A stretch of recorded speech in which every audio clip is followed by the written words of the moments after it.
उत्तराखंड मेरी और आपकी थाती और माटी। नमस्कार साथियों, उत्तराखंड मेरी थाती और माटी में आप सभी का स्वागत है।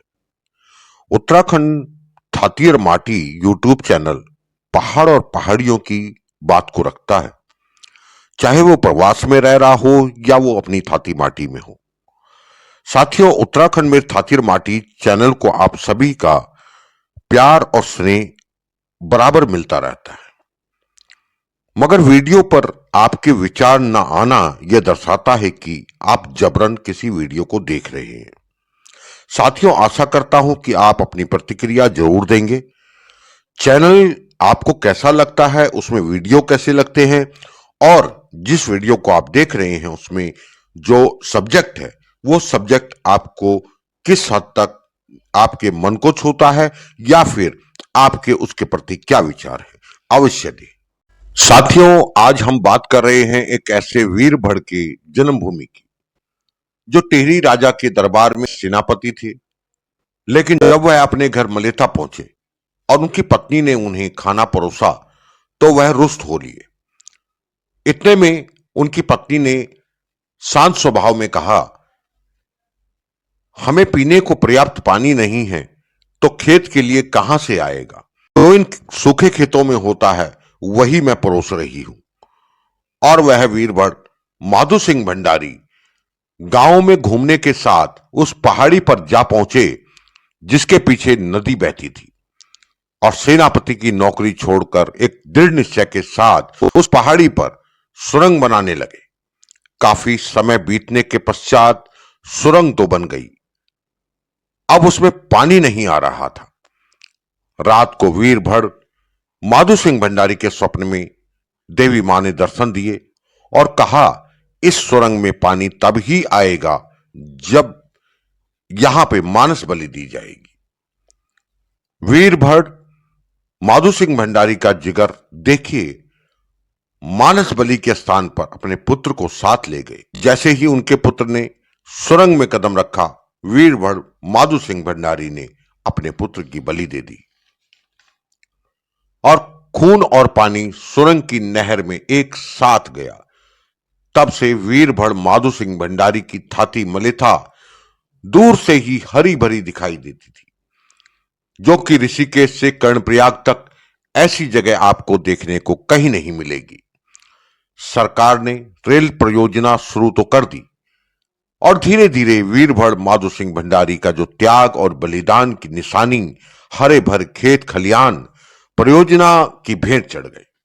आज हम बात कर रहे हैं मलेथा थाती के रहने वाले अचल नेगी जी से, जो सरकार को उनकी गलतियां बार बार बताने का प्रयास करते रहते हैं और एक सामाजिक कार्यकर्ता के रूप में ग्रामवासियों को जागरूक कर रहे हैं।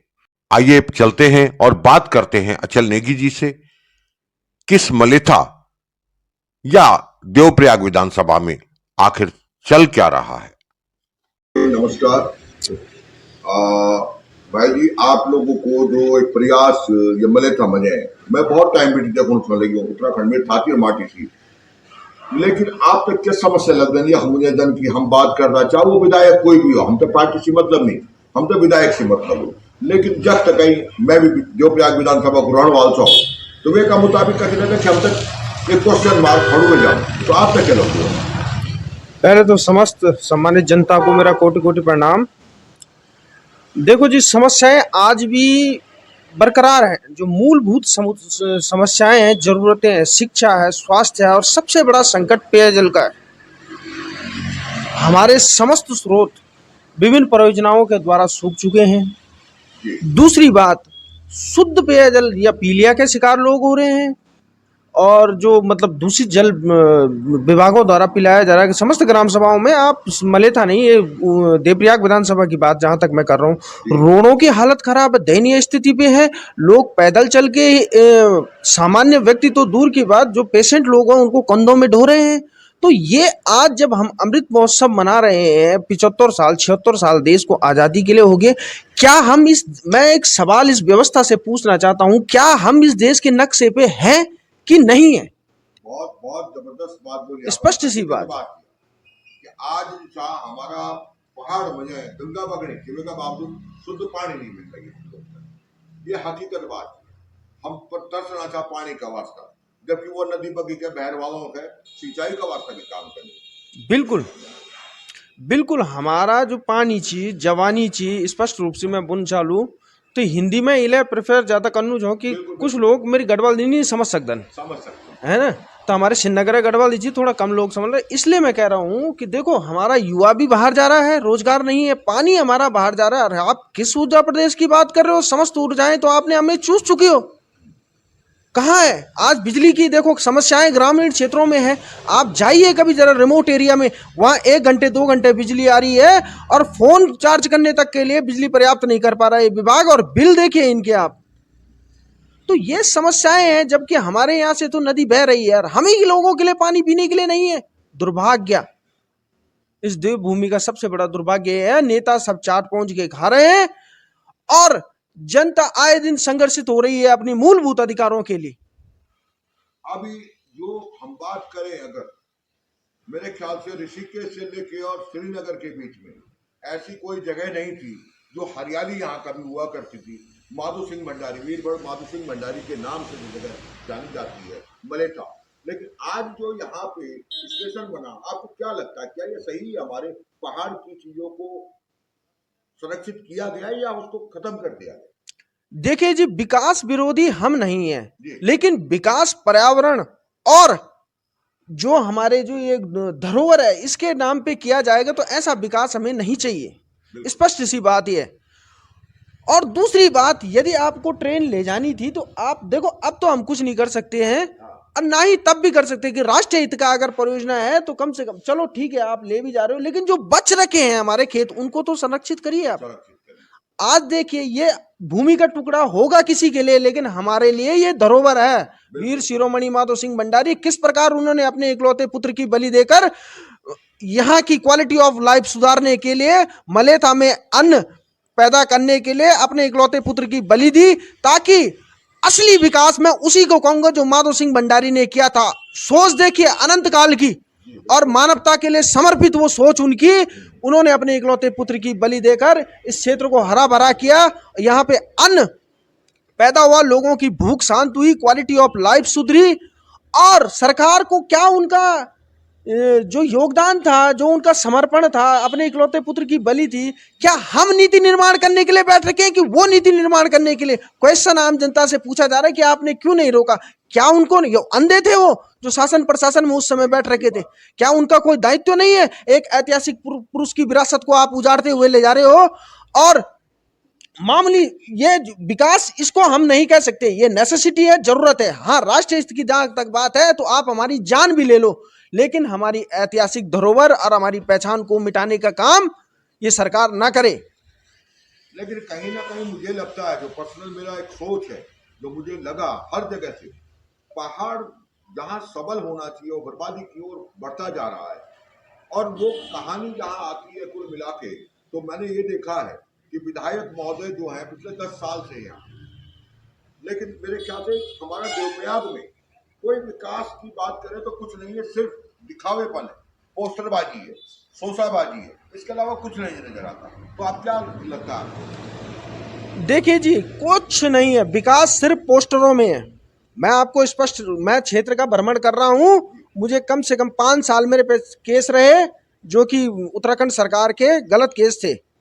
ठीक है, अब जाकर जब मैं बरी हुआ हूं तो मैं क्षेत्र में घूम रहा हूं, कहीं कोई विकास नहीं। विकास तो कहीं ये लग रहा है कि मतलब विलुप्त हो गया है। विकास यहाँ कहीं नहीं, सिर्फ पोस्टरों में और भाषणों में। पीने के लिए पानी नहीं, जाने के लिए सड़क नहीं, पढ़ने के लिए स्कूल नहीं है, कैसा विकास? और मैं बात करूं इरिगेशन का, इतना बड़ा घोटाला यहाँ हो रखा। आज चलिए मेरे साथ में, आप देखिए वीर शिरोमणि माधो सिंह भंडारी की ऐतिहासिक नहर के हाल देखिए। 7 से 8 करोड़ रुपए यहाँ आ गए हैं, रेलवे ने इतना पैसा दिया है, लेकिन इन्होंने कहाँ लगाया? सिर्फ अपने पेट में लगाया और कहीं नहीं लगा। आज पीने के लिए समस्त देवप्रयाग विधानसभा में कहीं पीने के लिए पानी नहीं है। आप चलिए धरातल पे, हम दिखाते हैं। और नेता मंचों से चिल्ला रहे हैं, सब सही है। जब संघर्षित हो गया, जनता आवाज उठा रही है कि हमारे क्षेत्र में पानी नहीं है, तो नेताजी कह रहे हैं भारत माता की जय। अरे कैसी भारत माता की जय? भारत माता तो सदैव जय ही रहेगी, लेकिन आज उनके बच्चों के लिए पानी, मूलभूत जरूरतों के लिए संघर्षित होना पड़ रहा है। ये विकास है आपका? ये झूठा चश्मा उतारिए आप। देवप्रयाग विधानसभा सिर्फ लूट की विधानसभा है और कुछ नहीं है। आप देखिए तमाम खनन पट्टे यहाँ चल रहे हैं, इतने बड़े प्रोजेक्ट रेलवे के यहाँ चल रहे हैं, इतने क्रशर यहाँ खुले हुए हैं। आपने हमारी जल जंगल जमीन सब हड़पने के बाद कह रहे हो विकास हुआ। ये झूठा दिखावा किसी और के साथ करिए। इस विधानसभा में सिर्फ लूट का अड्डा है और कुछ नहीं है। मेरे पास साक्ष्य मौजूद है, जिसको चाहिए होंगे तो मेरे से ले जाए। मतलब यहाँ पे काफी योजनाएं आई है, काफी यहाँ पे पैसा भी आता है इसके नाम, लेकिन वो पैसा जाता कहाँ है? विकास के नाम पे कहाँ जाता है वो समझ में नहीं आया। जैसे कि मैंने लास्ट टाइम आपके कुछ वो देखा था कि इस क्षेत्र के लिए माधव सिंह भंडारी हो गया या कुछ और केसेज है, उनके लिए जो है काफी पैसा योजनाएं आई है और यहाँ से पैसा आता भी है, लेकिन वो जाता कहाँ है? जो सुनने में आया कि कहीं और जगह पे लगाया गया। देखिए जी, केंद्रीय सूचना आयोग की रिपोर्ट मेरे पास पड़ी हुई है। 22 करोड़ 50 लाख रुपए CSR का। तो इस पैकेज 5 मलेथा वीर शिरोमणि माधव सिंह भंडारी जी के ऐतिहासिक ग्राम सभा में जो ऋषिकेश कर्णप्रयाग रेलवे लाइन आई थी, केंद्रीय सूचना आयोग से जब मैंने कहा कि CSR का पैसा क्या है, तो उन्होंने बताया यहाँ का जो जितना मुझे समझ है संविधान की, उसके हिसाब से जो क्षेत्र प्रभावित होता है। अब मैं आपको उदाहरण देता हूँ, जो अगर मेरा ये हाथ टूट रहा है तो इसी पे प्लास्टर लगेगा ना, कि नहीं कि इस पे। उसी प्रकार जो क्षेत्र उजड़ा है उस क्षेत्र का रेस्टोरेशन के काम होने चाहिए कि नहीं हो। जब 22 करोड़ 50 लाख रुपए आए तो वो लग रहे हैं नैनीताल में, वो लग रहे हैं ऋषिकेश में। क्या मेट्रो सिटी बना रखी है इन्होंने कि हमें जरूरत नहीं है? आज देखिए हमारी स्कूलों की दयनीय स्थिति है और स्वास्थ्य सेवाओं जर्जर अवस्था में है और हमारे समस्त स्रोत सूख चुके। क्या उनके रेस्टोरेशन के कार्य नहीं होने चाहिए? लेकिन नहीं, नेताओं ने सिर्फ वो फंड खाया। 1 करोड़ रुपए 11,08,000 रुपए वीर शिरोमणि माधव सिंह भंडारी स्मारक के लिए 2023 में आ रखा है। ये यदि मैं सूचना आयोग से रिपोर्ट नहीं मांगता तो अब तक ये पैसा गबन कर चुके होते। 6-7 करोड़ रुपए इरिगेशन का खा चुके हैं। कई सड़कें PWD से PMJSY में चली गई। किस लिए? ताकि इनके चहेतों को ठेका मिल सके। मेरे पास समस्त रिपोर्टें पड़ी हुई हैं। और एक सबसे बड़ी बात मैं आप लोगों को बताना चाहूंगा, आप चलिए मेरे साथ में। कम से कम 15,000 जो कैपेसिटी है इस विधानसभा की, 15 से 16,000 की ज्यादा ही होगा, कम नहीं है। और अभी भी मैं आपको दिखा रहा हूँ, ये जा रहा है, इस घाट पे मुर्दा जा रहा है और आप देखिए उस घाट की दयनीय स्थिति देखिए। कई शहीद वहां जल चुके हैं। मातृभूमि को जिन्होंने शीश नवाया है उनकी चिताएं वहां जली हैं। लेकिन क्या ये नेता और विधायक और सांसद वहां आते हैं, फूलमाला चढ़ाते हैं और उसके बाद चले जाते हैं? बैठने की उचित व्यवस्था नहीं है वहां, कहीं पे धूप में लोग जलते हैं। और आप कह रहे हो विकास, आप तो कम से कम उन शहीदों की लाशों को, जो शहीद मातृभूमि के लिए शहीद हुए हैं, उनके जो लोग उनके साथ में आए उनके लिए बैठने के लिए एक उचित व्यवस्था नहीं करा पाए, तो आप किस विकास की बात कर रहे हो? जहां तक है वहां पे मैंने जो देखा है वो ये देखा है कि नदी के किनारे अंतिम संस्कार किया जाता है, जबकि देखा जाए तो वहां परिक्रमा करने तक की जगह नहीं है। तो आपको क्या लगता है वहां पे? देखिए जी, सबसे बड़ी बात और सबसे बड़ी चीज जो मैं आप लोगों को बताना चाहता हूँ, पहाड़ को खनन माफियाओं का और सिंडिकेट का अड्डा बना रखा है इस सरकार ने।